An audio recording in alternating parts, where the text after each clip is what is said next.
Today we're going to be working on a 2011 Infiniti G37. Customer complaint is car is overheating. He feels that the vehicle is losing coolant. Every time he fills up the reservoir and the radiator with coolant, it would just drain out of the car. So I have filled the engine up with coolant or water to detect where the leak may be coming from. So every time I fill up the motor, the engine would leak all the fluid right out. And it looks like it's from the back side of the motor and on the passenger side. Customer also complained that when the vehicle would overheat, he saw steam or smoke coming out from where the battery area. So the leak is coming from that area and also the smoke. So when I was under the vehicle and pouring water, the leak was coming from this side where the battery location is. And then I looked from above and found the problem. There's a hose right here that is clamped on or held together by a plastic pipe, and it's clamped on by these two clamps, and it goes directly into the housing, so the heater core. So what we're going to do is take that piping out, release the clamps, and check why it cracked, and then replace that piping.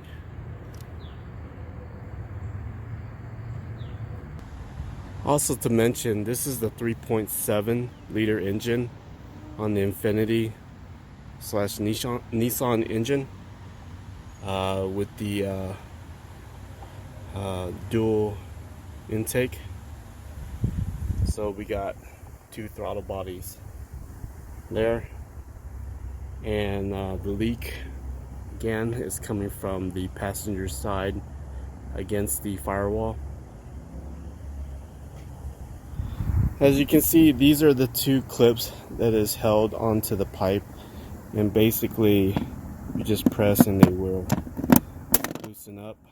And these are the two that are clamped onto the hose there. And now we're going to take the piping out. I have disconnected the hose, the short part that's connected to the firewall of the heater core. And as you can see inside, there's a piping that snapped that's connected to the other hose right there that I'm about to remove.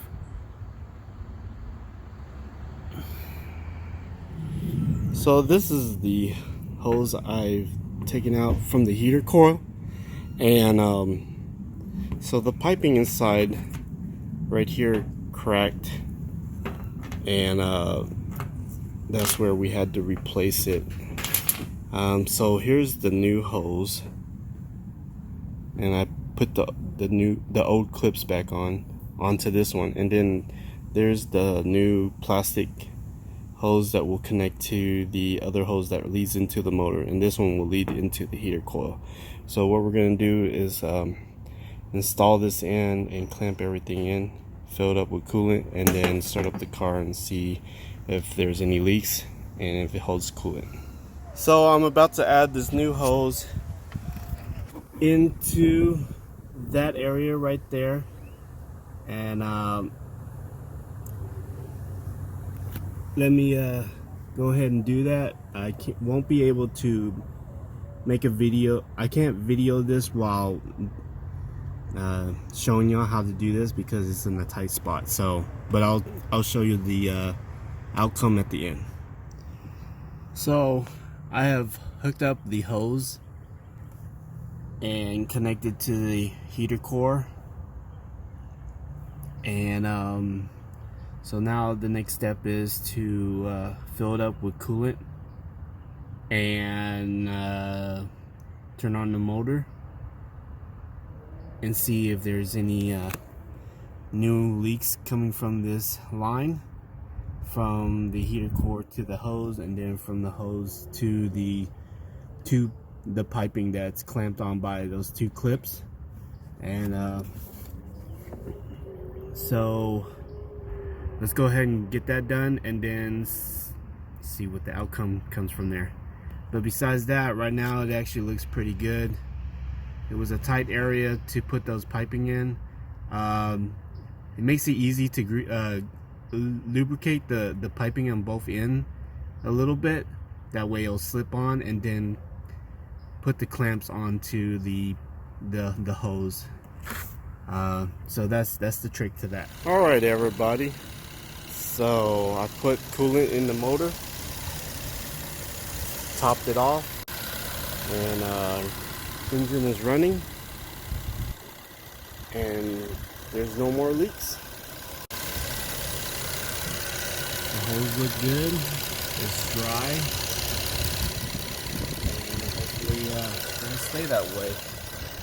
I'm gonna let it run for about 5-10 minutes, maybe a little longer, and let's see if it overheats or anything. But besides that, I think that was a success.